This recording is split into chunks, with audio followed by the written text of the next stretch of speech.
नमस्कार दोस्तों, welcome back to your own channel wealth first. दोस्तों, आज मैंने डाउ थियरी को एक्सप्लेन करने के लिए स्पेशल दिन आज का चूज़ किया, क्योंकि आज तारीख 12 मई 2020 और आज हमारे ऑनरेबल प्राइम मिनिस्टर ने 20 लाख करोड़ का पैकेज अनाउंस किया है, आत्मनिर्भर आर्थिक पैकेज। आपको मालूम होना चाहिए हमारी जो इकोनॉमी है अप्रॉक्सीमेटली हमारी इकोनॉमी का ऑलमोस्ट 10%, हमारी जीडीपी का ऑलमोस्ट 10% की वैल्यू का ये बहुत बड़ा मैसिव पैकेज है। अब भाई इसका क्या इम्पैक्ट होगा, कल आपको क्या पूरे मार्केट में पूरे पैसे लगा देने चाहिए कि नहीं लगाने चाहिए, वो सारी चीजें आपको इस डाउ थियरी से क्लियर होंगी। दोस्तों, बहुत इंपॉर्टेंट कॉन्सेप्ट है। अगर आपने अभी तक इसके बारे में जाना हुआ है तो भी ये कॉन्सेप्ट आपके लिए जानना जरूरी है। अगर आप ट्रेडर हैं, अगर आप शॉर्ट टर्म इन्वेस्टर हैं, अगर आप लॉन्ग टर्म इन्वेस्टर हैं, आपके लिए इस इंफॉर्मेशन को अच्छे से समझना बहुत जरूरी है। स्पेशली कल का दिन बहुत इंपॉर्टेंट होने वाला है। तो दोस्तों, without wasting any time will begin. लेकिन उससे पहले अगर चैनल को सब्सक्राइब नहीं किया है तो दोस्तों, without wasting any time immediately subscribe करें, ताकि आपको इसी प्रकार के educational videos, finance related videos आपको मिलते रहें। Without wasting any time will begin. दोस्तों, आप लोग भावनाओं में बह रहे हैं, अभी तक आपने वीडियो को लाइक नहीं किया है, लाइक कर दें ताकि आप एक इंपॉर्टेंट काम से मुक्त हो जाएं। इमीडिएटली स्मैश करें लाइक बटन, क्योंकि आप भावनाओं में बह जाएंगे, will forget missing the smashing the like button. तो भाई, इस आशा के साथ कि आपने स्मैश कर दिया है लाइक बटन, हम लोग शुरू करेंगे लेक्चर आज का। भाई, डाउ थियरी का मतलब क्या है, इसके लेसन्स इन्वेस्टर के लिए क्यों जरूरी हैं, उसको हम लोग जानेंगे। उससे पहले जानेंगे डाउ थियरी के रचयिता कौन है, हु फॉर्मुलेटेड दिस थियरी। इस थियरी को फॉर्मुलेट किया था मिस्टर चार्ल्स डाउ ने। क्या आप नाम जानते हैं इनका, कौन है, who is he, do you know? Of course you know. आप इनको डेली बोलते हो, आप इनको डेली इनकी बात करते हो, लेकिन आप ये नहीं जानते हो कि इन्होंने ही इस इंपॉर्टेंट थियरी का आविष्कार किया, या फिर फॉर्मुलेट किया, या फिर इसको राइट किया, या फिर इसको how come he wrote this theory. तो भाई, इनको आप कैसे जानते हो? इनको आप जानते हो डाउ जोन्स इंडस्ट्रियल एवरेज की मदद से। आप डाउ जोन्स कहते हो ना कि डाउ इतना गिर गया, आज डाउ इतना भाग गया, तो समझ लीजिए ये जो इंडस्ट्रियल एवरेज है डाउ, ये इन्हीं श्रीमान जी की वजह से ही बना है। तो आप समझ सकते हैं कितना इंपॉर्टेंट ये थियरी है। तो दोस्तों, थियरी को जानेंगे। थियरी का में इस थियरी के इंपॉर्टेंस क्या है पहले वो समझ लेते हैं। पहली चीज, ये theory fear of missing out को भगा देती है। जो आप लोग के अंदर फियर ऑफ मिसिंग आउट रहता है ना कि अरे मैं ले लूं क्या, या मैं बेच दूं क्या, तो ये फियर ऑफ मिसिंग आउट को आपके अंदर से हटा देती है, आपका होराइजन वाइड करती है, आपकी जो मायोपिक व्यू है उसको हटा देती है।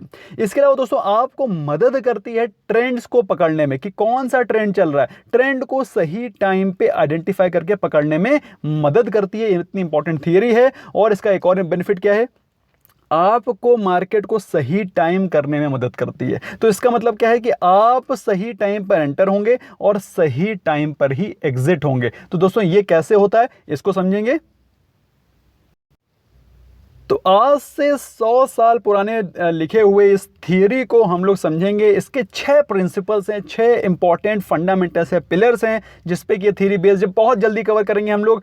पहली थियरी है, पहला जो प्रिंसिपल है उसका मतलब है market moves in trends. Market हमेशा ट्रेंड में मूव करती है, और मार्केट हमेशा ट्रेंड में मूव करती है, ऐसा उसको 3 भागों में बांटा गया है। ट्रेंड 3 प्रकार के होते हैं। प्राइमरी ट्रेंड, आप देखिए, ये है निफ्टी 50 का चार्ट, और ये 2009 से लेकर 2020 तक का ट्रेंड है। आप देख सकते हैं इसमें कैसा ट्रेंड दिख रहा है आपको, क्लियर कट अप ट्रेंड दिख रहा है। So this is what trend, this is primary trend. और ये आपको कैसे दिखाई पड़ता है, अगर आप इसमें लॉन्ग टर्म का चार्ट लगाएंगे, दैट इज मंथली चार्ट लगाएंगे, तब आपको पता चलेगा कि इसमें ट्रेंड कैसा चल रहा है। और ट्रेंड पता करने के लिए आपको कम से कम वो ट्रेंड 6 मंथ्स प्लस दिखाई पड़ना चाहिए। अगर आपको वो ट्रेंड 6 कैंडल्स में लगातार दिख रहा है on monthly chart, that means that is the primary trend. तो इसमें आप देख सकते हैं कि भाई हमारा यहाँ पे करेक्शन हुआ है 2020 में, लेकिन क्या हमारे 6 महीने हो गए करेक्शन के, आर 6 मंथ्स ओवर। तो भाई ये आपको ध्यान रखना है, अगर आपके 6 महीने क्लियर हो गए हैं तो फिर आप समझ सकते हैं ये एक डाउन ट्रेंड चल रहा है, प्राइमरी डाउन ट्रेंड चल रहा है। अगर 6 महीने नहीं होते हैं, 6 कैंडल्स में डाउन ट्रेंड नहीं दिखता है, तो फिर आप उसको अप ट्रेंड ही कहेंगे। ऐसा कहा जाता है इन डाउस थियरी। अब सेकेंड ट्रेंड होता है दोस्तों सेकेंडरी ट्रेंड। सेकेंडरी ट्रेंड क्या होता है? ये पार्ट ऑफ प्राइमरी ट्रेंड होता है, जो कि बीच बीच में, जैसे आपको ये दिख रहा है ना, ये मेन ट्रेंड कैसा चल रहा है, लॉन्ग ट्रेंड, अप ट्रेंड ही चल रहा है, लेकिन ये बीच बीच में जो करेक्शंस होते हैं इनको बोलते हैं सेकेंडरी ट्रेंड, जो कि मार्केट के ट्रेंड से अगेंस्ट होते हैं। तो दोस्तों, क्या जो ये गिरावट हुई है इसको सेकेंडरी ट्रेंड कहा जा सकता है? आप मुझे कमेंट सेक्शन में बताइएगा। फिलहाल ये होता किस लिए? मार्केट से अननेसेसरी की लिक्विडिटी को हटाना, मार्केट से अननेसेसरी का जो फ्रॉथ है, मतलब जो वीक हैंड्स है, उनको हटाने के लिए इस प्रकार के जो ट्रेंड रिवर्सल आता है, इस प्रकार के जो वीक हैंड्स होते हैं उनको हटाने के लिए सेकेंडरी ट्रेंड आता है। तीसरा ट्रेंड होता है दोस्तों माइनर ट्रेंड। ये तो बीच बीच में छोटे छोटे जो ट्रेंड्स आते रहते हैं, बुलिश एंड बियरिश ट्रेंड, इनको तो इग्नोर कर देना चाहिए। They are generally speculative. कोई न्यूज़ आ गई, उस चक्कर में क्या हुआ, थोड़ा अप मूव हो गया, और थोड़ी सी खराब न्यूज़ आ गई तो थोड़ा सा डाउन मूव हो गया। तो दोस्तों, इस तरह के जो स्पेकुलेटिव मूव होते हैं उनको हटा देना चाहिए। और वैसे भी जब आप 1 मंथ का कैंडल लगाओगे तो ये सारे के सारे स्पेकुलेटिव मूव एकदम से वाइप आउट हो जाएंगे। जो दूसरा प्रिंसिपल है डाउस थियरी का, वो बोलता है कि ट्रेंड के भी फेज होते हैं। फेज क्या होते हैं भाई? किसी भी ट्रेंड को अगर आप फॉलो करते हो तो उसमें 3 फेज होते हैं। First one is accumulation phase. अब ये 2008 के भयंकर करेक्शन के बाद 2009 में ये जो पहला फेज आया 2009 का, उसे बोलते हैं एक्यूमुलेशन फेज, जहां पर जनरली क्या होता है, लोगों के अंदर भय होता है, लोगों के अंदर डर होता है, वो लोग स्टॉक्स को उठाते नहीं है, अच्छी क्वालिटी के फंडामेंटल्स की कंपनी को लेते नहीं है, क्योंकि उनके अंदर एक्सट्रीम फियर भरा होता है। लेकिन वहां पर कौन आता है? स्मार्ट इन्वेस्टर, जिसको कि मालूम है कि in the long run market ऊपर ही जाएगी। तो अच्छे स्टॉक्स में, अच्छे फंडामेंटल की कंपनी में वो पैसा लगाता है, वहां पर स्मार्ट मनी आती है। दूसरा जो ट्रेंड होता है उसे बोलते हैं पब्लिक अवेयरनेस फेज, जो कि शुरू हुआ भाई 2010 से ऑलमोस्ट 2016 के एंड तक। अब उसमें क्या हुआ भाई? उसमें सबको लगता है भाई ये यहाँ पे तो पैसा डबल होगा, ट्रिपल होगा, मतलब आप आज पैसे लगाओ और 6 महीने में डबल करके जाओ। तो जब ये मेंटालिटी आ जाती है तो वहां पे कौन आता है, कौन एंटर करता है? वहां पे आते हैं रिटेलर्स। रिटेलर कौन? आप और मेरे जैसे लोग, जहां पे जिनको तो मार्केट की नॉलेज कम है, यूफोरिया में ज्यादा आ जा रहे हैं कि मार्केट में फोमो चल रहा है। तो इस प्रकार के रिटेलर्स की पार्टिसिपेशन जब आती है तो उसे कहते हैं पब्लिक अवेयरनेस फेज। और फिर उसके बाद आता है बबल फेज या फिर मेनिया फेज, जहां पर सभी लोग पागलों की तरीके पैसे लगाने लगते हैं कि भाई अगले 6 महीने में पैसे डबल हो जाएंगे, इस स्टॉक में लगा लो पैसे डबल हो जाएंगे। तब होती है मार्केट ओवरबॉट, जब रिटेलर्स फ्रैंटिकली पैसे को इन्वेस्ट करते हैं और बबल को सिर्फ एक ट्रिगर चाहिए होता है फटने के लिए। और वो ट्रिगर अभी कैसे आया? वो ट्रिगर आया with the help of corona virus issue. तो दोस्तों, इस समय क्या हो गया? इस समय सारी की सारी फ्रॉथ छट चुकी है। मार्केट ऑलमोस्ट 2016 के लेवल पर आके खड़ी है, 2016-17 के लेवल पर आके खड़ी हो चुकी है। मतलब 4 साल पुराने के रेट पे आपको बढ़िया बढ़िया स्टॉक्स मिल रहे हैं। तो आपको क्या करना चाहिए? आपको स्टॉक्स खरीदने चाहिए कि नहीं खरीदने चाहिए, कि बेचने चाहिए? आप मुझे कमेंट सेक्शन में बता सकते हैं। अच्छे स्टॉक्स की बात हो रही है, खराब स्टॉक को बेचने का कोई अच्छा दिन नहीं होता। खराब स्टॉक को बेचने के लिए कभी भी चाहो तब बेच लो। अच्छे स्टॉक्स को खरीदने का समय आ गया है कि नहीं आ गया है, आपको मुझे कमेंट सेक्शन में बताना है। तीसरा जो प्रिंसिपल है डाउस थ्योरी का, वो बोलता है मार्केट डिस्काउंट्स एवरीथिंग। इसका मतलब क्या? इसको स्पेशली मैं रेफरेंस लूंगा with this 20 lakh package. Okay, आज ये अनाउंस हुआ है 20 लाख करोड़ का जो पैकेज अनाउंस हुआ है ऑनरेबल प्राइम मिनिस्टर के द्वारा। कल मार्केट इसको क्या रिएक्ट करती है, वो सारा का सारा बेनिफिट, या फिर आप कह सकते हो यूफोरिया, या फिर आप कह सकते हो इसका इंपैक्ट, सारा का सारा कल मार्केट में अब्जॉर्ब हो जाएगा। तो दोस्तों, जब आप देखते हैं, मैं फ्रीक्वेंटली बोलता रहता हूं ये sentence, show me the charts and I will tell you the news. मतलब अगर आपको चार्ट की एनालिसिस अच्छी आती है तो आपको जानने की जरूरत नहीं है कि इकोनॉमी कैसा कर रही है, आपको जानने की जरूरत नहीं है कंपनी के फंडामेंटल्स कैसे हैं, करेंसी क्या चल रही है, इन्फ्लेशन क्या चल रहा है, ऑयल में क्या चल रहा है, उथल पुथल चल रही है। You just don't need to know, क्योंकि अगर चार्ट में जो चीज बोल रहा है स्टॉक, इसका मतलब क्या है? उसने वो सारी चीजों को उस प्राइस में फैक्टर इन कर लिया है कि भाई वो स्टॉक ऊपर जाएगा या नहीं जाएगा, नहीं जाएगा तो कितना गिरेगा। ऑलरेडी वो सारी चीजें उस प्राइस में फैक्टर इन हो चुकी हैं। तो प्राइस डिस्काउंट्स एवरीथिंग। चार्ट आके एनालिसिस आपको क्लियर है तो यू कैन अंडरस्टैंड कि आपको almost 90% of the things are clear. आपको ये सारे चीजें जानने की जरूरत नहीं है। तो आपके दिमाग में क्वेश्चन चल रहा होगा कि सर मैं क्या करूं, मैं कैसे जानूं कि भाई मार्केट में प्राइस डिस्काउंट हो गया है। तो आपको करना क्या है, you just have to be proficient in chart analysis. उसके लिए दोस्तों टेक्निकल एनालिसिस की जितनी शानदार प्लेलिस्ट मैंने बना के रखी है उनके वीडियोस को देखें। और as a long term investor और if you are a short term trader, दोनों लोगों को चार्ट की एनालिसिस अच्छे से आनी चाहिए। नंबर वन चीज तो ये हो गई। नंबर 2, जब कभी भी एंटर करें एक बार कंसोलिडेशन के फेज के बाद करें। जैसे कि अभी चल रहा था मार्केट, इस समय करेक्शन के बाद कंसोलिडेट कर रही थी उसी प्राइस रेंज पे पिछले 1.5 महीने से, तो एक महीने से अप्रोक्सीमेटली तो हो ही गया। तो इस कंसोलिडेशन के फेज में ही इन्वेस्टमेंट करना है, ना ही ऊपर जाने के फेज में और ना ही नीचे गिरते समय। तो दोस्तों कंसोलिडेशन चल रहा है, जब कंसोलिडेशन होने लगे इसका मतलब क्या है कि या तो प्राइस यहां से नीचे जाएगा तो नीचे के लेवल पे खरीदेंगे, लेकिन यहां से अभी प्राइस नीचे या ऊपर इतनी जल्दी नहीं जाएगा जब तक कोई बड़ा इंपैक्ट नहीं आता। और बड़ा इंपैक्ट आज आया है 20 लाख करोड़ के पैकेज का। अब दोस्तों आपको कंफर्म होने के लिए एक और चीज चाहिए जिससे कि आप कंफर्म हो जाएं कि मुझे इसमें इन्वेस्टमेंट करना है, और वो कंफर्मेशन आपको मिलता है विद द 4th प्रिंसिपल जो कि बोलता है broader indices should be in the same trend. इसका मतलब क्या है, फॉर एग्जांपल मार्केट ऊपर जा रहा है लेकिन बैंक निफ्टी अंडर परफॉर्म कर रहा है, तो इसका मतलब क्या हुआ, क्या ये लार्ज ट्रेंड पॉजिटिव है? मैं तो नहीं समझता। अगर आपका निफ्टी ऊपर भाग रहा है लेकिन वहां पर आपका आईटी का इंडेक्स नीचे जा रहा है, क्या आप इसको लॉन्ग टर्म में अप ट्रेंड बोलेंगे? इसको नहीं बोलेंगे। आपका मार्केट ऊपर जा रहा है, एफएमसीजी अंडर परफॉर्म कर रहा है, तो क्या आप इसको अप ट्रेंड बोलेंगे? इसको आप अप ट्रेंड नहीं बोलेंगे। लेकिन कल दैट इज 13 मई 2020 को अगर ये सारे के सारे इंडाइसेस भागते हैं तो इसका मतलब क्या है कि भाई अप ट्रेंड कंफर्म हो गया है।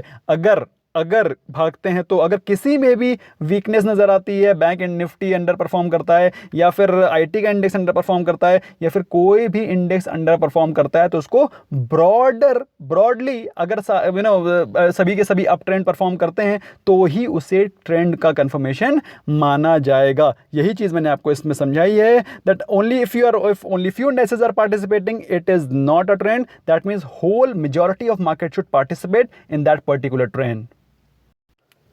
और इस चीज को भी कंफर्म करने के लिए जो 5वां प्रिंसिपल है वो ये है कि जब कभी भी ट्रेंड चल रहा हो तो उसको पार्टिसिपेट करने के लिए वॉल्यूम भी बढ़ी हुई होनी चाहिए। ये मैं आपको समझाऊंगा with the help of an example.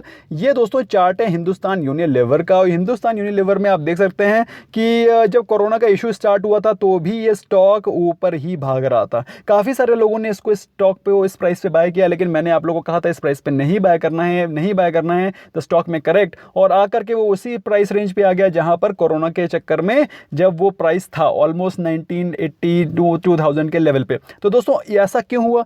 क्योंकि यहां पर आप देख सकते हैं जो पहले जो पहले वॉल्यूम चल रहे थे जब वो ऊपर भाग रहा था तो भी वो ही वॉल्यूम चल रहे थे। क्या वॉल्यूम में बढ़ोतरी हुई? नहीं, बल्कि जब गिरावट होने लगी तो वॉल्यूम में फिर भी बढ़ोतरी आई है। तो अगर यहां पे वॉल्यूम में थोड़ा स्पाइक आता तो मैं समझता कि भाई ये स्टॉक अभी ऊपर और जाएगा, लेकिन वॉल्यूम में कोई स्पाइक नहीं आया। इसका मतलब क्या है कि this if the trend is not supported with volume it's not a trend. तो इसको आप अप ट्रेंड नहीं बोल सकते, ये सिर्फ स्पेकुलेटिव मूव है। कुछ लोग का फियर ऑफ मिसिंग आउट है, कुछ लोग जबरदस्ती लिए जा रहे हैं, इसीलिए वो प्राइस फिर से रिट्रेस करके वहीं पर आ गया जहां से उसने स्टार्ट करी थी। तो you have to cross check with the help of volume की वॉल्यूम बढ़ रहे हैं कि नहीं बढ़ रहे हैं। अगर वॉल्यूम बढ़ रहे हैं तो this is the clear indication कि भाई ट्रेंड शुरू हो गया है।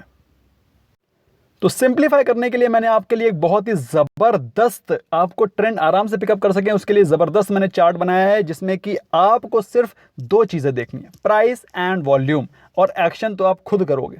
प्राइस बढ़ रहा है, वॉल्यूम बढ़ रही है, इसका मतलब क्या है? You have to buy. अगर प्राइस बढ़ रहा है लेकिन वॉल्यूम या तो फ्लैट है या फिर कम हो रही है, इसका मतलब क्या है? उस समय बिल्कुल भी बाइंग नहीं करनी है। प्राइस बढ़ रहा है, बढ़ने दो, wait, you have to wait, you don't have to get into that stock, you don't have to get into that particular commodity और व्हाटएवर।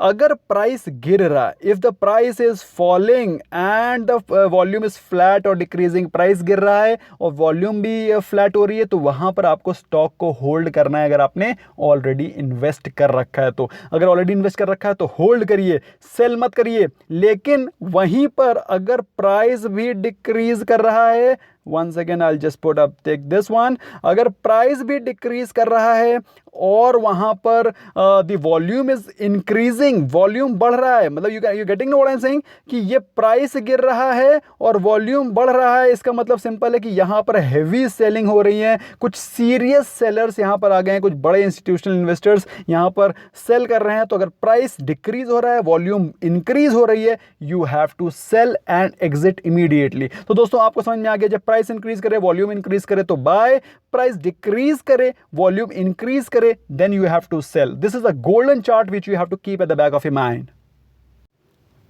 अब आपको ये सारी चीजें समझ में आ चुके हैं दोस्तों। अब हम लोग चलेंगे लास्ट प्रिंसिपल ऑफ डाउस थ्योरी, जो कि बोलती है trend remains in effect unless clear reversal occurs. मतलब ट्रेंड अगर डाउन है तो डाउन ही रहेगा जब तक कि कोई क्लियर रिवर्सल नहीं आता। तो मैं आपको क्या बताना चाह रहा हूं, आपको मालूम है जब निफ्टी यहां 12,000 पे थी और जब कोविड का इश्यूज आया था तो मार्केट कितना परसेंट गिर रही थी, निफ्टी कितना परसेंट गिर रही थी, 8%, 9%।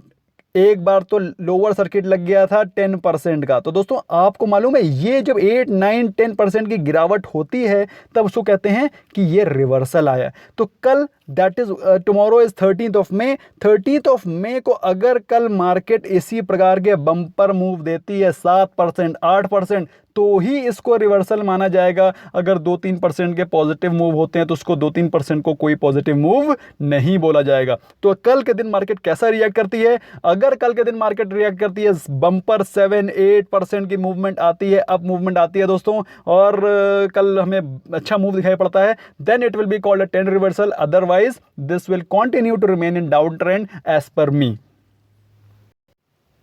तो कल as per Dow's theory market will factor in all the news, कल सारी न्यूज को फैक्टर इन करेगी मार्केट, और कल के दिन देखने वाला होगा कि कल मार्केट कैसा रिएक्ट करती है, और कल ही पता चलेगा कि हम लोग किस फेज में चल रहे हैं। तो दोस्तों अभी आपको क्या लगता है, we are in what phase of market, आपको मुझे कमेंट सेक्शन में बताना है। दिस इज योर होमवर्क दोस्तों, और ये आपको बताना है मुझे कि किस समय कौन से फेज में हम लोग चल रहे हैं, और आपको लगता है कौन से स्टॉक को कल हमको बाय करना चाहिए। You have to let me know in the comment section कि आपको कल कौन सा स्टॉक लेना है और इस समय कौन सा फेज चल रहा है, एक्यूमुलेशन का फेज चल रहा है, पब्लिक पार्टिसिपेशन का फेज चल रहा है, या फिर एग्जॉशन का फेज चल रहा है। तो दोस्तों you have to let me know in the comment section. और दोस्तों काफ़ी सारे लोग मुझसे कहते हैं कि सर आप ये सारी चीज़ें फ्री में क्यों सिखाते हैं। तो दोस्तों फ्री में मैं सिखाता हूँ because I learn to give, not because I have much. मेरे पास ज़्यादा है नहीं देने को, लेकिन मैं देता हूँ not because I have much but because I know exactly how it feels when I had nothing. जब मुझे नहीं आता दोस्तों मुझे कैसा लगता था, how helpless I used to feel. I want कि आप लोग हेल्पलेस ना फील करें, इसलिए इस नॉलेज को शेयर करें। I have shared it with almost 3 lakh people. आप लोग इसको 3 लोगों के साथ शेयर करें ताकि वो दे शुड फील एम्पावर्ड और उनको भी लगे कि उनको अच्छी नॉलेज मिली है। तो दोस्तों wish you a very very happy investing tomorrow and all the very best. Late me know in the comment section कि कल आप कौन सा स्टॉक खरीदने जा रहे हो। Wish you all a very very happy investing. Bye bye for now.